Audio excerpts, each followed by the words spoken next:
Namaste, I'm Mirza. I'm a mother, an advocate of the Sustainable Development Goals for the Secretary General of the United Nations, and a Goodwill Ambassador for the United Nations Environment Programme. I'm joined in conversation with the wonderful Antonio Guterres, who is the Secretary General of the United Nations. We're going to be in conversation. I've been looking forward to having this conversation with you because we opened up questions to some of my followers on social media, so a lot of young people have sent in their questions.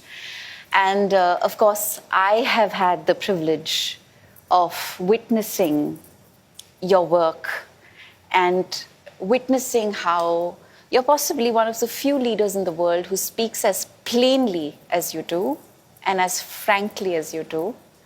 And I thank you for your leadership.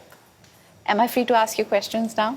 Of course, but first of all, let me also thank you very much for the fantastic work you have been doing as an advocacy star, that has really managed to bring the concepts of equality, of justice, of development through your multiple activities and supporting the UN in an absolutely extraordinary way. So thank you very much for everything you are doing. Thank you. Thank you.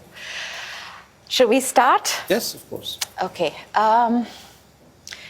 The climate crisis is evident. It's become more evident than ever before. The science has always, given us the evidence, but with the extreme events that we've been experiencing globally, there is really no room to question the science anymore. But still, we see a big gap between the understanding of the science and the action that follows through. Why do you think we're still struggling? Well, first of all, because there are interests that do not want the climate agenda to go forward because that would be negative for those interests. If you look at many in the fossil fuel industry, they continue to double down in investments in exploration and not leading the transition for renewables. You see many other sectors in which the pollution is their profit margin. So there are many interests in society that are still oppose climate action. And on the other hand, let's be frank, each one of us, we sometimes also do not take care about our own carbon footprints. Yes. So we need to change our habits, we need to change the way we behave in many aspects. So on one hand, the negative interests in society that are powerful and try to avoid governments to take the right decisions because they would undermine their own profits or their own interests. And on the other hand, because sometimes all of us do not yet apply in our lives what we say that needs to be done. I understand, but don't really understand this. And I think a lot of young people feel the same way too, which is what they've been saying of late. And in fact, in the recent few years, their voices have been so powerful and they've really been expressing this double moral, really, in the way the world is moving forward. Because at one hand, if we deny climate change and we deny the fact that we need to speed up action, then we are basically denying human beings the opportunity to live, to live with dignity, to live with peace, to have a future at all. And that gap, I think, is the one that we're all struggling to overcome, helping more people understand that it's all connected. The climate is connected to human well-being and life on Earth. We're at COP28. The first day was a landmark because we had this historic adoption of the Loss and Damage Fund, making it operational. It's given me a great sense of relief. How did it make you feel? I was very happy to see that the fund is becoming operational. I was very unhappy to see the first contributions to the fund. This is not for a few millions or hundreds of millions. We are talking about the situation of people suffering enormously the consequences of climate change all over the world, but particularly in the developing countries that have not contributed at all to climate change. I think it's a good start for the COP that we have the loss and damage fund operational, but it is clear that in this COP we need to do much more. Yes. And we need to have a very clear commitment in relation to the phasing out of fossil fuels in an adequate time framework to be in line with 1.5 degrees.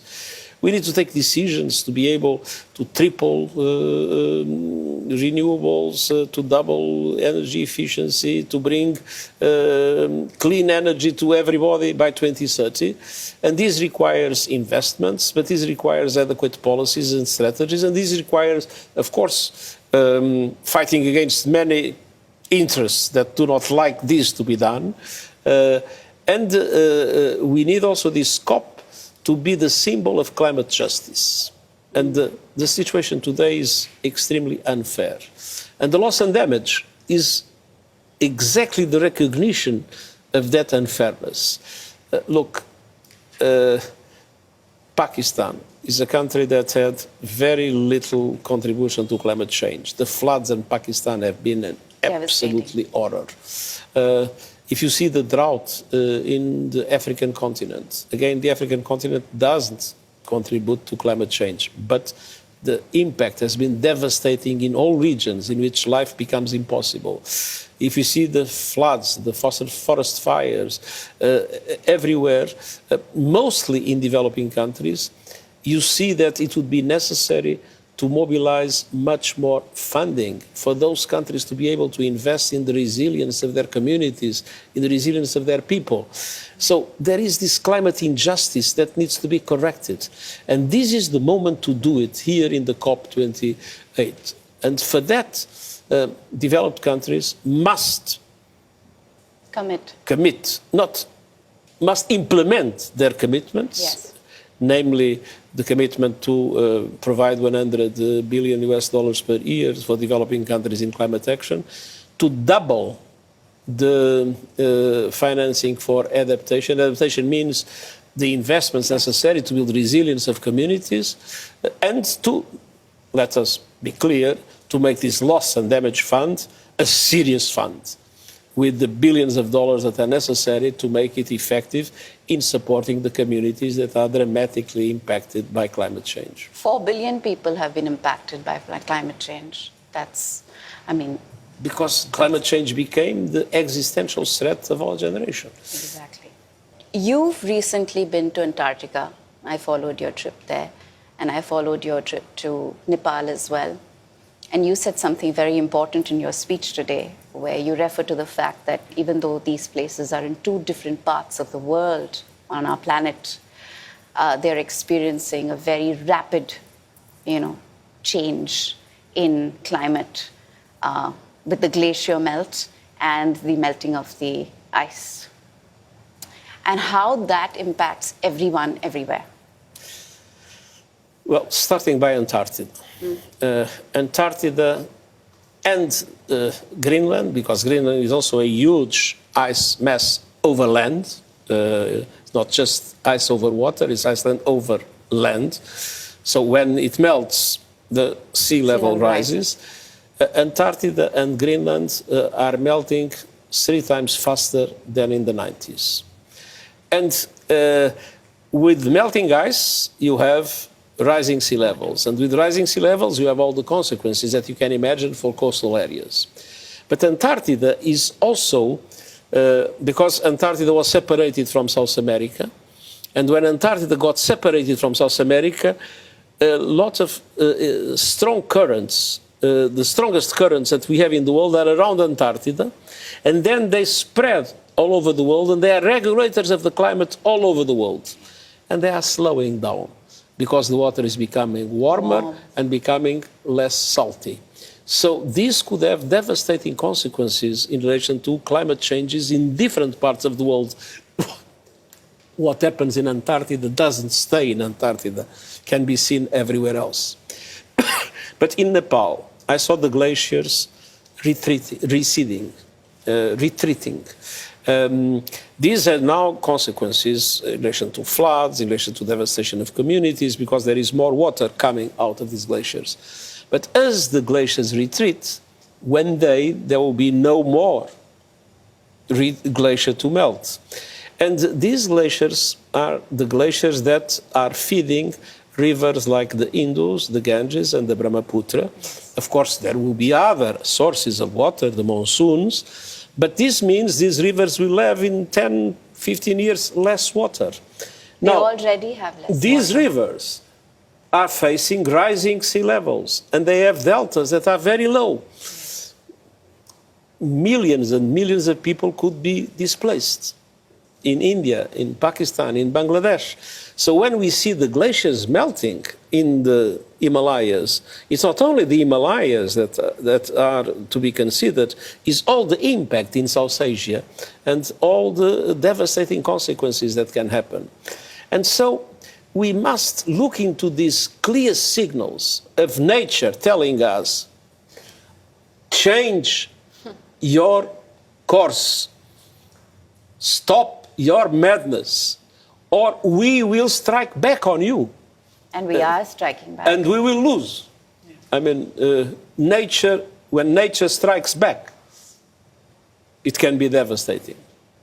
And it is. We're witnessing it everywhere. It is every already day. devastating. It's happening. But the problem is that if we don't stop this evolution that we are witnessing, and of course, the reason why we are here in the COP is to stop it, and we have the technologies that allow us to stop it. Renewable energy is now much cheaper than fossil fuel energy.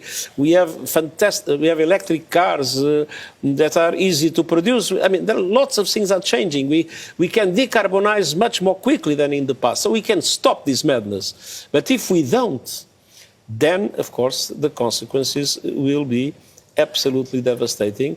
Because when we are destroying the planet strikes back. Yeah. There's one question that has come in from social media followers, which is, how does the war impact the climate crisis? Well, the wars impact climate change in different ways. There is first one dramatic impact with the horrible wars that we have seen in relation to the Russian invasion of Ukraine and now in relation to what's happening in Gaza. The attentions are diverted and people tend not to think about climate change anymore. And climate change is the existential threat of our generation. Yes. We cannot forget about climate change because there is a serious war in Ukraine or a serious war in Gaza. We need to address those wars and be concerned, especially with the humanitarian devastating impacts they can have. But we cannot forget that climate change is there and yes, it threatens us all. And those vulnerable, made vulnerable by the war, are even more vulnerable because of the impacts of climate change. That was the second thing I was going to say. The wars diminish the resilience of communities in relation to the negative impacts of climate change, and all the wars are also having climate impacts. No, you are burning fossil fuels in big quantities. You are exploding and bombs in big quantities. You are using equipments that are highly polluted. So the wars are in themselves. They destroy forests. Yes. The wars are in themselves a climate change accelerator. And of course, they cause an enormous suffering on people, and that is our main consideration. What are the outcomes of COP28 that you are hoping for? And how do people who are on social media use their space to help with climate action? Well, people that are in social media need to put pressure on their governments and need to denounce those that are an obstacle to climate action. Put pressure on governments to adopt the right policies, and denounce the polluters that are contributing to climate change and need to be confronted with what they are doing. But on the other hand, when one looks at this COP, what can we get from the COP?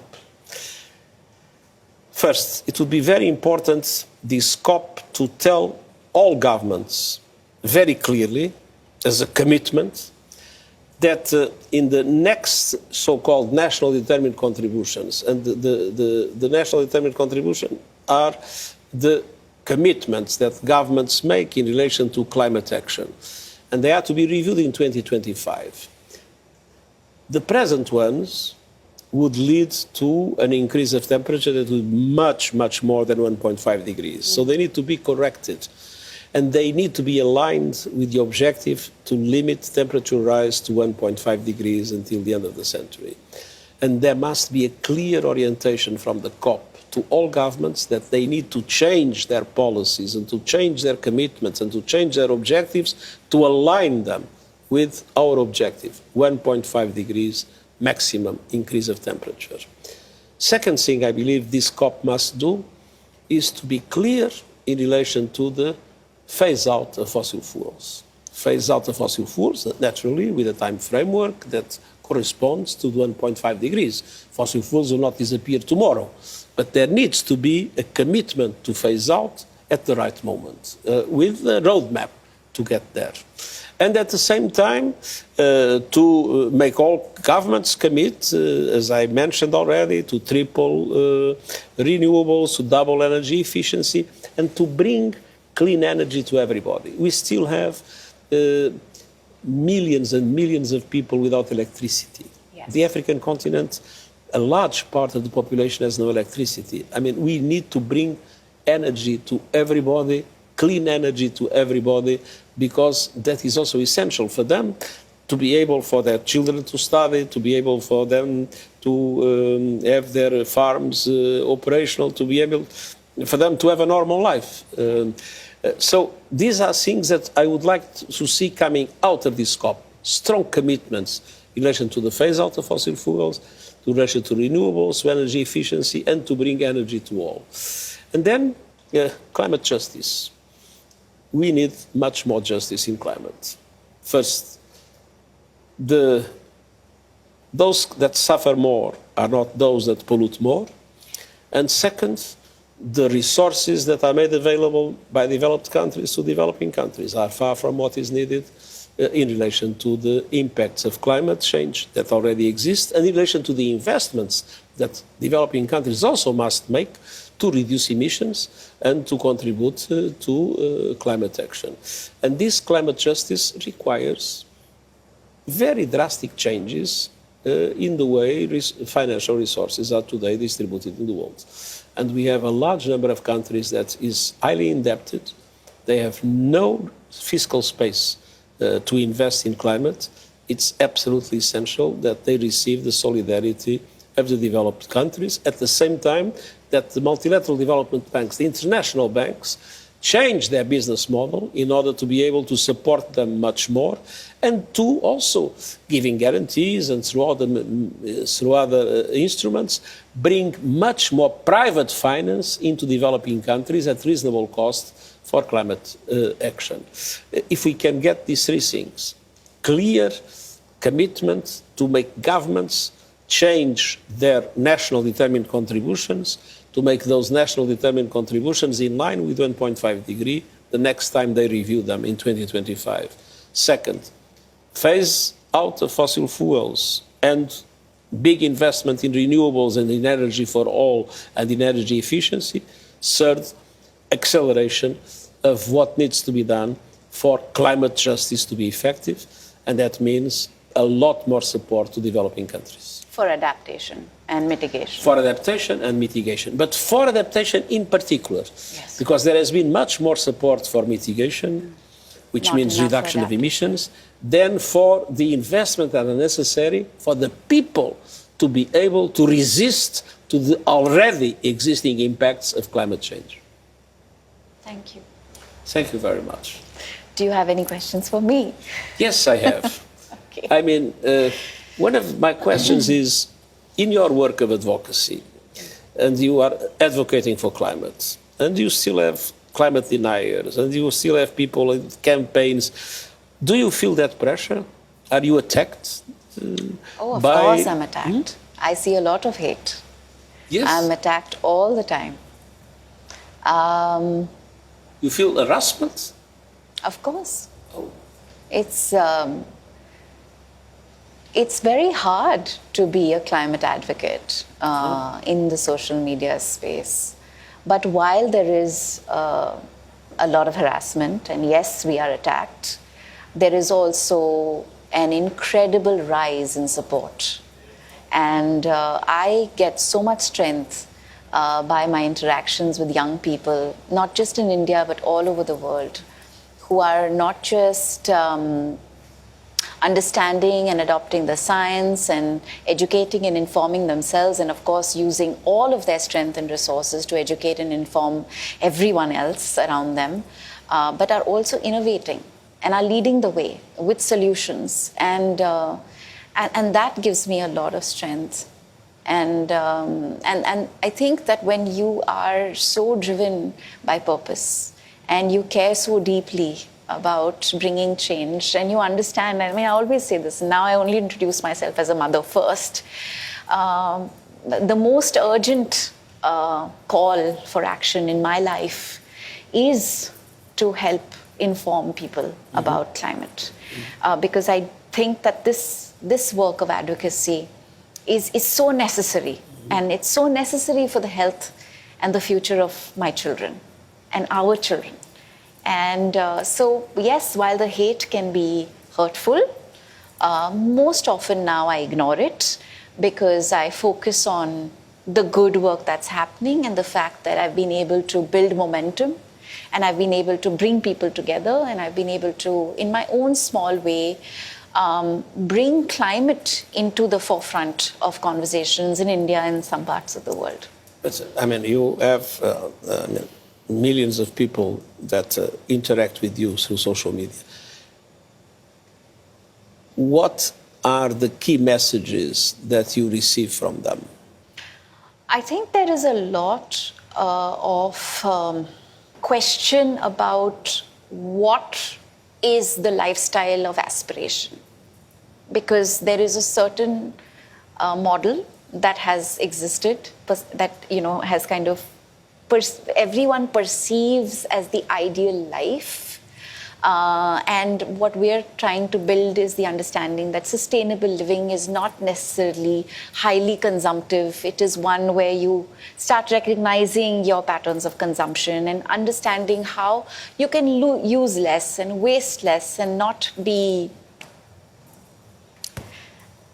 highly consumptive. And I think a lot of people question that, because most young people in many parts of the world perceive success or a good life as one that has, a highly consumptive way of living.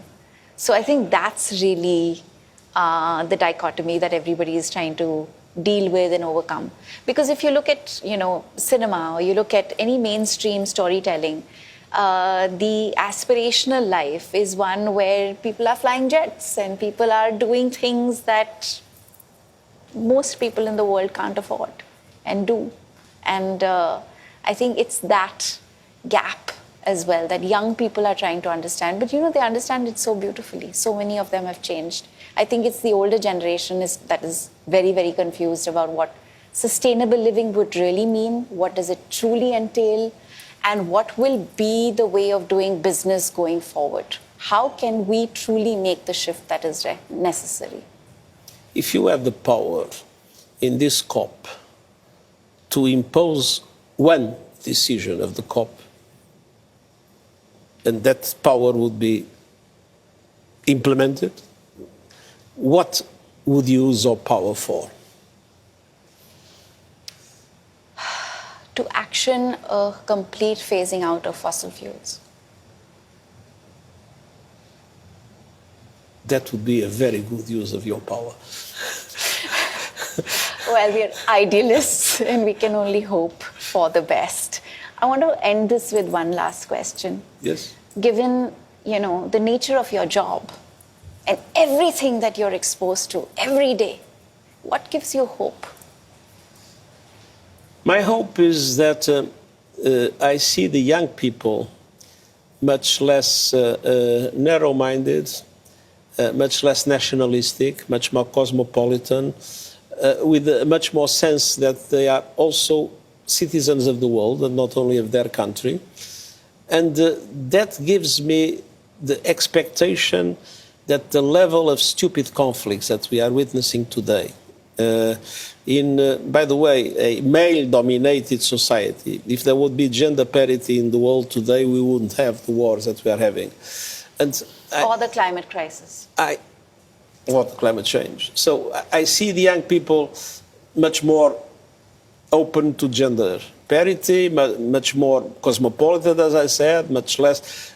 So this is the main reason why I'm hopeful, because I know my generation has failed in relation to climate, as it has failed in relation to inequality, as it has failed in relation to many other aspects. But I think the new generation that are emerging will be able to correct that. I hope they can, and I hope we give them the space and the time to be able to make everything that needs to be corrected. Because probably they will not be given that space. They will have to take it. I think that's the perfect note to end this conversation on. Thank you for joining us on Climate Conversation at COP28. Secretary General, it's always a pleasure and honor speaking with you. Thank you for your leadership, and thank you for saying it as it is always. Thank you very much for everything you are doing for the good causes that we have in our planet and we have in humanity.